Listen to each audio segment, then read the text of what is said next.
अस्सलाम वालेकुम दोस्तों, मेरा नाम है सताम हुसैन और आप देख रहे हैं मेरा यूट्यूब चैनल सताम गोल। दोस्तों आज हमारी एमएस एक्सेल की क्लास नंबर 22 है। हमारा आज का टॉपिक है how to create salary sheet in MS Excel. कि हम एमएस एक्सेल में सैलरी शीट किस तरह से क्रिएट करेंगे, ये सब हम सीखेंगे आज की इस क्लास में। उससे पहले मेरी आपसे छोटी सी रिक्वेस्ट है, अगर आपने मेरा चैनल अभी तक सब्सक्राइब नहीं किया तो मेरे चैनल को सब्सक्राइब कर दें, साथ वाले बेल के आइकन को लाजमी क्लिक करें ताकि हर न्यू आने वाली वीडियो की नोटिफिकेशन आप तक पहुँच सके। तो शुरू करते हैं अपने आज की क्लास।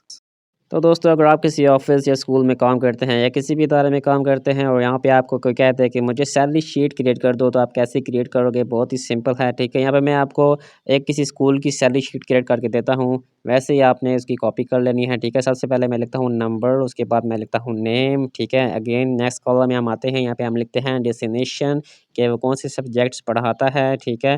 तो नेक्स्ट कॉलम में हम आते हैं, यहाँ पे हम लिखते हैं अकाउंट, ठीक है। उनका अकाउंट नंबर कौन सा है, ठीक है, जिन पे हम अपनी जो उनकी सैलरी होगी वो सेंड करेंगे, ठीक है। यहाँ पे हम नेक्स्ट कॉलम में हम लिखते हैं प्री सैलरी कि उसकी पिछले मंथ की सैलरी जो है वो कितनी रहती है या उसके बकायाजात कितने रहते हैं, ठीक है। और यहाँ पे हम लिखेंगे बेसिक सैलरी कि उसकी बेसिक सैलरी वो है कितनी है, ठीक है। और यहाँ पे हम लिखेंगे क्या लिखते हैं, यहाँ पे हम लिख देते हैं टोटल सैलरी, ठीक है। उसकी टोटल सैलरी कितनी बन रही है, ठीक है। प्री सैलरी और बेसिक सैलरी को मिला के टोटल सैलरी कितनी बन रही है वो यहाँ पे आ जाएगी। और यहाँ पे आप इसे कैसे कर लें, अकाउंट नंबर को मैं ऐसे ब्रेक करता हूँ, ठीक है। आपने क्या करना है, ऑल प्लस इंटर जैसे आप क्लिक करेंगे तो जो आपके वर्ड्स होंगे वो ब्रेक हो जाएंगे। ये मैं इनको इसलिए ब्रेक कर रहा हूँ ताकि ये जो स्पेस की है वो थोड़ा कम स्पेस ले और यहाँ पे आपका बहुत ज़्यादा वर्क जो है वो एक छोटी सी स्पेस में ही आ जाए। नेक्स्ट कॉलम में हम लिखते हैं एडवांस सैलरी कि उसने पहले कितने पैसे ले रखे हैं, एडवांस में कितनी सैलरी ले रखी है, वो इस कॉलम में आ जाएगी, ठीक है। नेक्स्ट कॉलम में हम लिखते हैं एक्स्ट्रा पीरियड्स कि उसने कितने एक्स्ट्रा पीरियड्स लगाए हैं, ठीक है, वो इस कॉलम में आ जाएंगे। नेक्स्ट कॉलम में हम लिखते हैं नंबर ऑफ डेज़ कि उसने कितने दिन काम किया है, वो इस कॉलम में आ जाएगा। तो मैं इसका थोड़ा सा साइज़ डिक्रीज़ करता हूँ ताकि और भी यहाँ पे कॉलम्स बन सके। वन डे सैलरीज की कितनी बनती है वो इस कॉलम में आ जाएगी। नेक्स्ट कॉलम में हम लिख लेते हैं डिडक्शन के सैलरी में जो कि जितनी भी कटौती हुई है वो इस कॉलम में सारा सेक्शन आ जाएगा, ठीक है। नेक्स्ट कॉलम में हम लिखते हैं करंट सैलरी की उसकी जो है वो सैलरी टोटल मिला के कितनी करंट सैलरी बन रही है वो इस कॉलम में आ जाएगा, ठीक है। और इसको मैं डिक्रीज़ करता हूँ। नेक्स्ट कॉलम में आता हूँ, यहाँ पे मैं टाइप करता हूँ पेएबल सैलरी की हमने उसको कितनी सैलरी जो है वो देनी है, ठीक है, वो इस कॉलम में आ जाएगा। और नेक्स्ट कॉलम में हम दे देते हैं डेट, ठीक है। ये डेट नहीं, यहाँ पे हम लिखते हैं पेड सैलरी, इसको मैं क्रॉस करता हूँ, ठीक है। यहाँ पे लिखते हैं पेड सैलरी कि हम कितनी सैलरी जो है वो पे कर चुके हैं वो इस कॉलम में आ जाएगा, ठीक है। नेक्स्ट कॉलम में डेट दे दी और उस जो अगला नेक्स्ट कॉलम है उसमें हम लिखते हैं पेंडिंग सैलरी कि उसकी सैलरी जो है कितनी पेंडिंग में है। ये हमारा परफॉर्मेंस क्रिएट होगा, ऊपर हेडिंग सी क्रिएट हो चुकी है, ठीक है। अब आपने आना है इन कॉलम्स पे आके इन लाइनों पे आपने डबल क्लिक करना है तो जो आपके जो सेल्स में वर्ड होंगे वो ऑटोमेटिकली उन सेल्स में फिट हो जाएंगे, ठीक है। इस तरह करने से आपकी जो स्पेस की होगी वो बचत होगी, ठीक है। ज़्यादा स्पेस नहीं लेंगे। यहाँ पे आपके डबल क्लिक कर लें, करते जाएँ, ठीक है। ये ऑटोमेटिकली उन सेल्स में फिट हो जाएंगे जो भी वर्ड्स हुए। ये भी फिट हो गया, ठीक है। इधर भी आप डबल क्लिक करें, ये भी फिट हो गया। इधर आप डबल क्लिक करें, ये भी फिट हो गया। इधर आप डबल क्लिक किया, ये भी फिट हो गया, ठीक है। इस तरह से आप देख सकते हैं अब कितनी स्पेस जो है वो बच चुकी है, ठीक है। और इधर भी अब कितनी स्पेस जो है वो बची है मेरे लिए। मैं अब इसको मज़ीद इंक्लूड भी कर सकता हूँ, ठीक है। अब नंबर देते हैं 1 2 3 लिखा, 1 2 ही लिखें, ठीक है। उसके बाद इन दोनों को सेलेक्ट करें, इस डॉट से ड्रैग आउट करके नीचे लें, नीचे जितने भी नंबर होंगे वो ऑटोमेटिकली खुद ही लिख देगा। सबसे पहला हम नेम लिख लेते हैं अली, ठीक है। दूसरा नेम हम लिखते हैं यहाँ पे कोई नेम लिख देते हैं आमना, ठीक है। तीसरा नेम हम लिखते हैं आतिफ़, चौथा नेम दे देते हैं अफ़ज़ल, पाँचवाँ नेम सदाम, छठा नेम हम दे देते हैं अहमद, ठीक है। सातवां नेम दे दिया फैसल और आठवां नेम यहाँ पे हम दे देते हैं ताबिश, ठीक है। और नौवां नेम हम यहाँ पे कोई और दे देते हैं, फॉर एग्ज़ाम्पल खान ही लिख लेते हैं यहाँ पे, ठीक है, खान लिख लिया। 10वां नेम हम दे देते हैं निदा, ठीक है। 10 नेम हम दे चुके हैं। अब यहाँ पे इनके पेशे क्या पढ़ाते हैं, ठीक है। ये अली इंग्लिश पढ़ाता है, आमना जो है वो मैथ पढ़ाती है, ठीक है। आतिफ़ जो है वो कंप्यूटर पढ़ाता है, अफ़ज़ल क्या पढ़ाता है जी, इसको हम दे देते हैं कोई भी एक सब्जेक्ट, उर्दू कर देते हैं, उर्दू पढ़ाता है। सद्दाम कौन-सा सब्जेक्ट पढ़ाता है? ये इस्लामियात पढ़ाता है, ठीक है। अहमद कौन-सा सब्जेक्ट पढ़ाता है? मैथ्स, ठीक है। फैसल कौन-सा सब्जेक्ट पढ़ाता है? इसको हम कर देते हैं कंप्यूटर, ठीक है, ये कंप्यूटर पढ़ाता है। ताबिश कौन-सा सब्जेक्ट पढ़ाता है? ये लैब टेंडेंट हम कर देते हैं इसको। खान जो है इसको हम कर देते हैं जूनियर। सॉरी जूनियर लिखना था, जूनियर लिख लिया। हम इसे कुछ और कर देते हैं अकाउंट, ठीक है, अकाउंटेंट है, ठीक है, इसको अकाउंटेंट कर दिया। नेता जो है वो हम इसे ऑफ़िस बॉय चलो ठीक है, ऑफ़िस बॉय लिख लिया। ये आपको समझाने के लिए हम कर रहे हैं, ठीक है, वैसे लड़की ऑफ़िस बॉय। यहाँ से हम इसे सेट कर लेते हैं। डबल क्लिक किया, इसने ऑटोमेटिकली इन सेल्स को फिट कर लिया अपने अंदर, ठीक है। उसके बाद अकाउंट नंबर हम फर्जी दे देते हैं, ठीक है, फर्जी 1 2 3 4 कोई भी अकाउंट नंबर। अब यहाँ पे मैं शो तो नहीं कर सकता, ना मुझे इनके अकाउंट नंबर पता है। जस्ट आपको समझाने के लिए मैं आपको यहाँ पे सैलरी शीट क्रिएट करके दे रहा हूँ। अब प्री सैलरी यहाँ पे हम क्या कर लेते हैं जी, फॉर एग्ज़ाम्पल इसकी सैलरी जो है वो 20,000, इसकी सैलरी हम 12,000 कर लेते हैं, इसकी सैलरी 45,000 कर लेते हैं, इसकी सैलरी जो है वो हम कर लेते हैं 52,000। हम क्या इसको हम कर देते हैं जी 25,000 सैलरी इसकी कर देते हैं। इसकी सैलरी स्टाम्स की सैलरी 31,000 कर दी, ठीक है, और इसकी 25,000 सैलरी कर दी। इसकी हम सैलरी कर देते हैं 12,000, ठीक है। और नेक्स्ट आते हैं जी, इसको हम सैलरी 45,000 कर देते हैं, इसकी 12,000 कर दी, और इसकी मैंने कर दी 25,000, ठीक है। ये होगी सैलरी। ऐसा करता हूँ मैं इनको सेलेक्ट करके बेसिक सैलरी में ले आता हूँ। ये जो सैलरी है ना मैंने लिखी है इनकी बेसिक सैलरी, मैं कंट्रोल सी से किया कट, ठीक है, और बेसिक सैलरी में आई और यहाँ पे आप ऐसे कर दें सिंपली कंट्रोल पी और पेस्ट कर दिया, ठीक है, बेसिक सैलरी।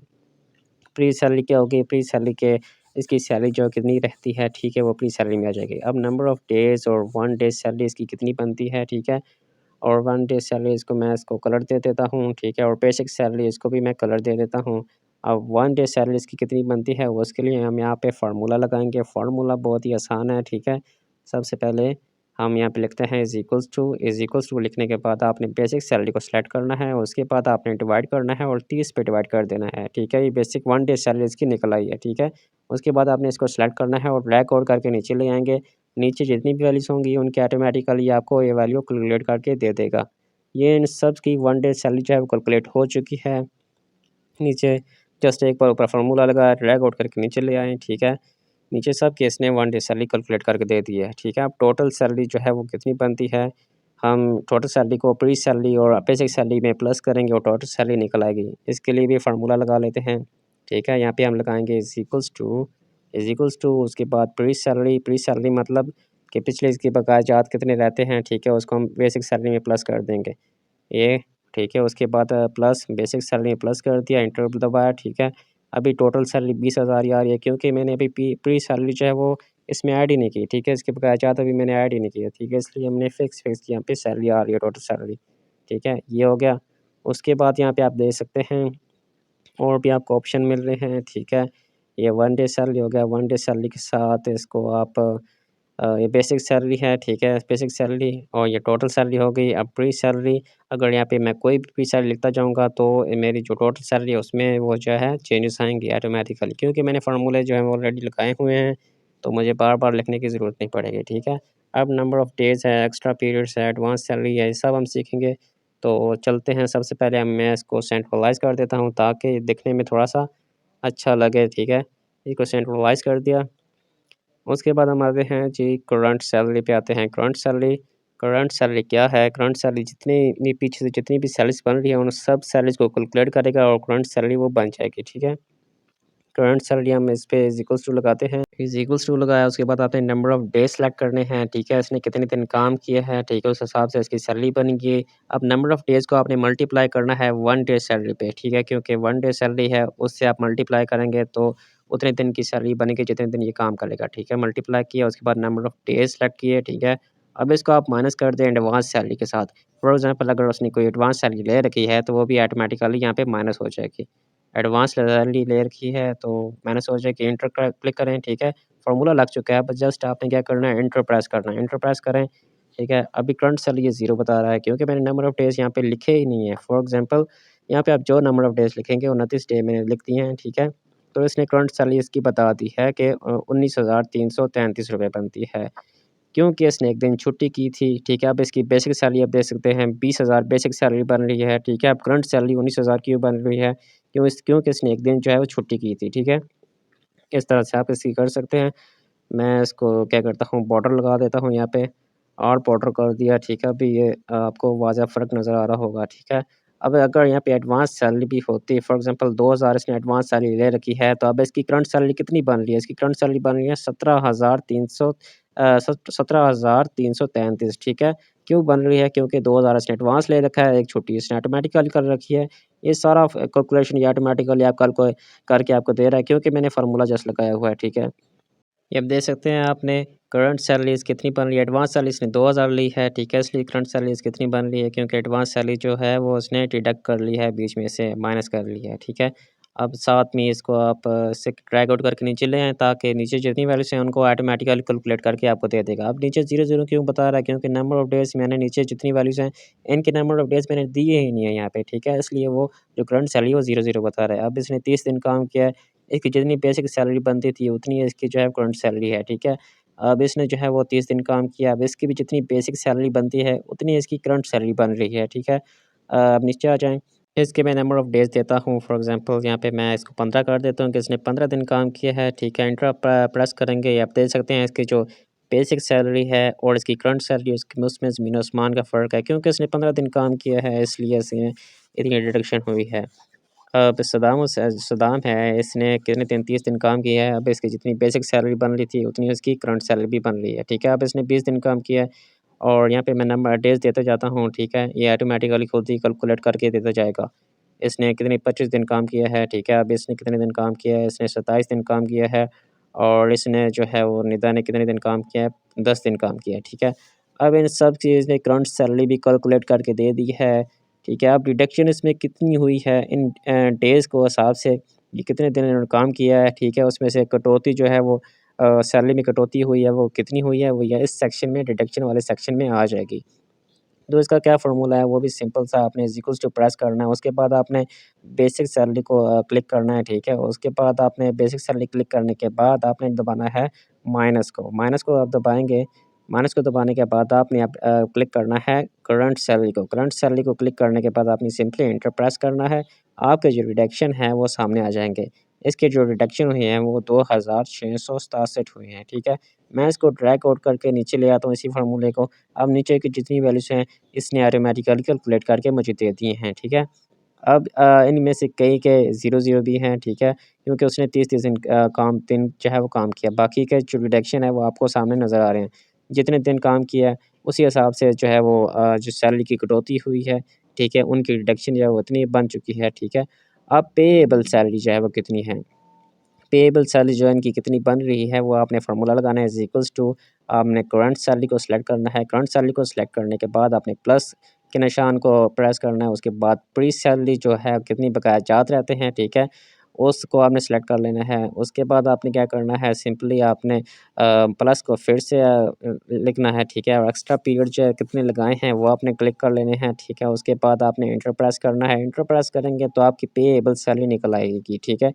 पेएबल सैलरी कैसे निकली है? Current salary plus pre salary plus extra period, ठीक है? तो ये इसकी जो है वो पेएबल सैलरी जो है वो निकल आई कि इतनी जो है सैलरी इसकी बन रही है, ठीक है? अगर इसने बीच में जितने भी एक्स्ट्रा पीरियड्स लगाए होंगे ना, तो वो भी इसको कैलकुलेट करके आपको दे देगा कि इतनी इसकी पेएबल सैलरी बन रही है। फॉर एग्ज़ाम्पल इसने 25,000 के जो है एक्स्ट्रा पीरियड लगाए हैं, तो आप देख सकते हैं इसकी 37,000 बन रही है। अब इसकी बेसिक सैलरी को आप देख लें और इसकी जो है पेएबल सैलरी को देख लें, ज़मीन आसमान का फ़र्क है, ठीक है? क्योंकि इसने 25,000 के जो एक्स्ट्रा पीरियड लगाए हैं, अब इसकी बेसिक सैलरी 12,000 बन रही है, ठीक है?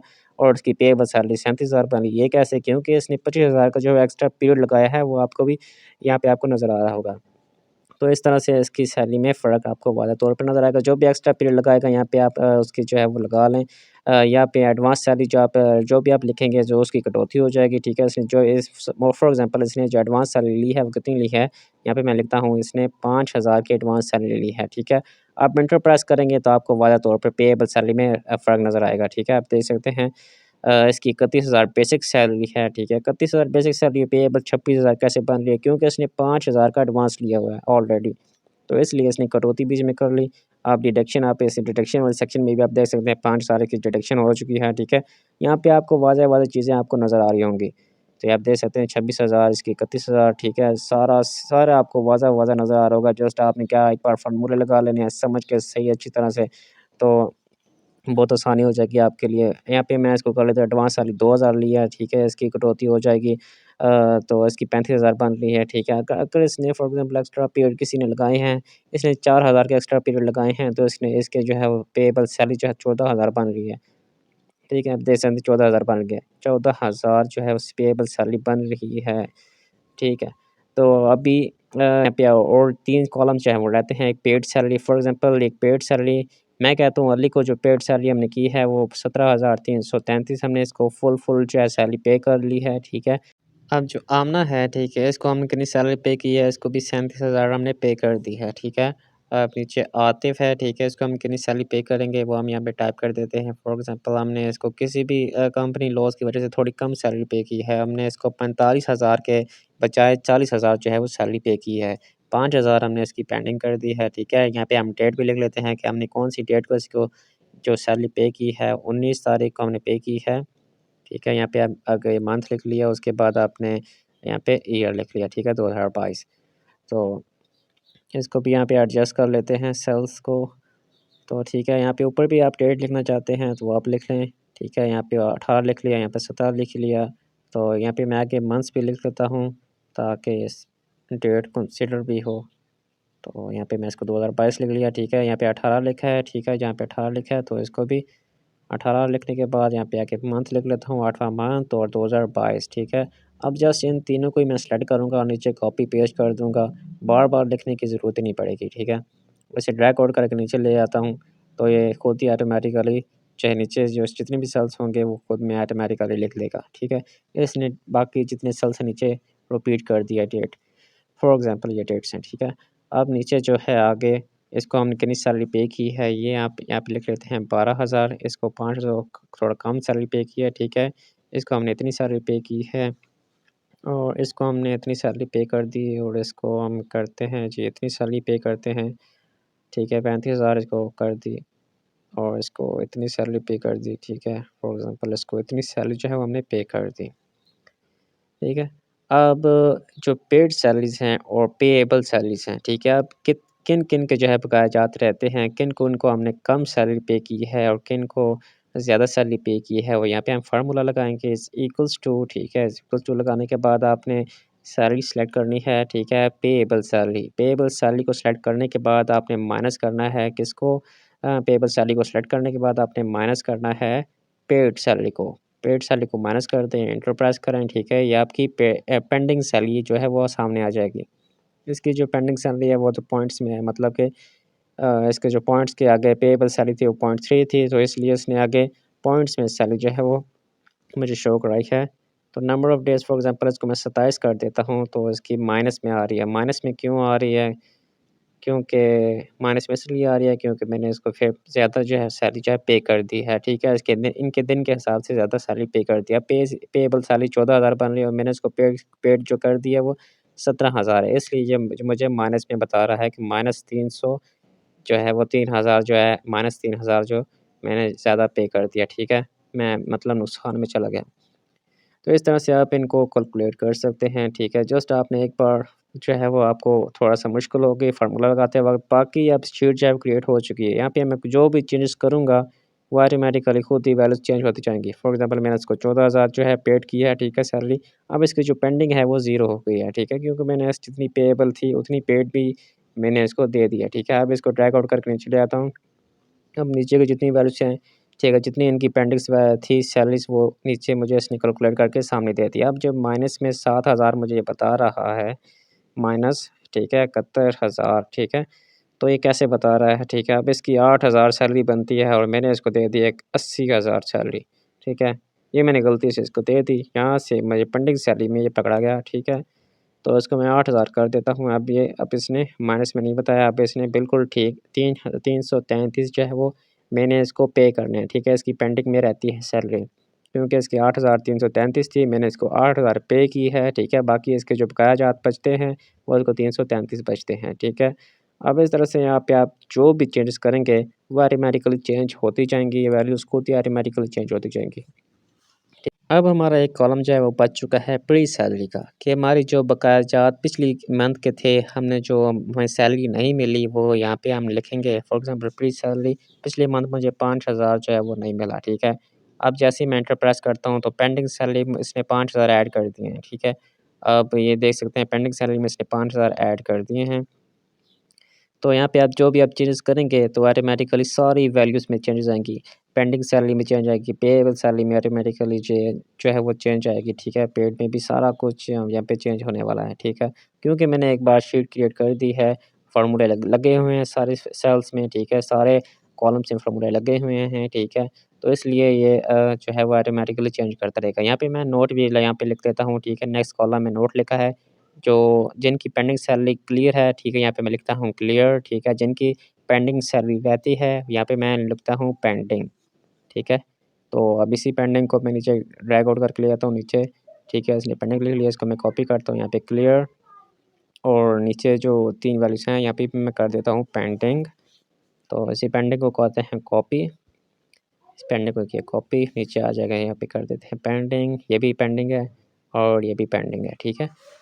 तो 2 वैल्यूज़ होंगी क्लियर, ठीक है? और बाकी पेंडिंग्स।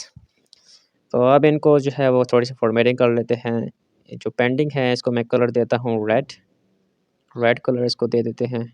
अब जो क्लियर हैं इनको हम कलर देते हैं ग्रीन, ठीक है? पेंडिंग को रेड कलर, अब जो कि क्लियर है, क्लियर को हम देते हैं ग्रीन कलर। जिनकी सैलरी जो है क्लियर हो चुकी है इनको हमने ग्रीन कलर दे दिया। अब जिनकी सैलरी जो है पेंडिंग में है इसको हमने रेड कलर दे दिया, ठीक है? तो यहाँ पे हम इस सेल्स को कुछ ऊपर वाले सेल्स को मर्ज करते हैं, मर्ज करके ताकि एक ही सेल कंसीडर हो और यहाँ पे मैं हेडिंग दूँगा अपने जो है वो स्कूल या कॉलेज के नेम की, कि इस फलाँ कॉलेज की ये सैलरी शीट है। तो यहाँ पे मैं लिखता हूँ मोहम्मद अली, मोहम्मद अली कॉलेज का नेम है, ठीक है? मोहम्मद अली कॉलेज, कॉलेज का नेम लिख लिया, ठीक है? अटक, मोहम्मद अली कॉलेज अटक, अटक मेरी सिटी का नेम, मैं अटक में रहता हूँ, ठीक है? उसके बाद नीचे आते हैं, नीचे हम लिखते हैं salary sheet, salary month of December, salary month of December, ठीक है? दिसंबर के मंथ की सैलरी जो है वो ये शीट जो है वो बनी है, ठीक है? अब इसकी छोटी-सी फ़ॉर्मेटिंग कर लेते हैं। इसको बोल्ड कर देता हूँ और इसका जो बैकग्राउंड कलर है वो यहाँ पे मैं इसको येलो दे देता हूँ, ठीक है? शीट हमारी तैयार हो चुकी है। इस तरह से आप शीट जो है क्रिएट कर सकते हैं, ठीक है? तो अगर आप इसे सेव करना चाहते हैं शीट को तो आप सिंपली सेव कर सकते हैं। आपने जाना है फाइल वाले ऑप्शन में, फाइल वाले ऑप्शन में जाने के बाद आपने जाना है ब्राउज़ वाले ऑप्शन में।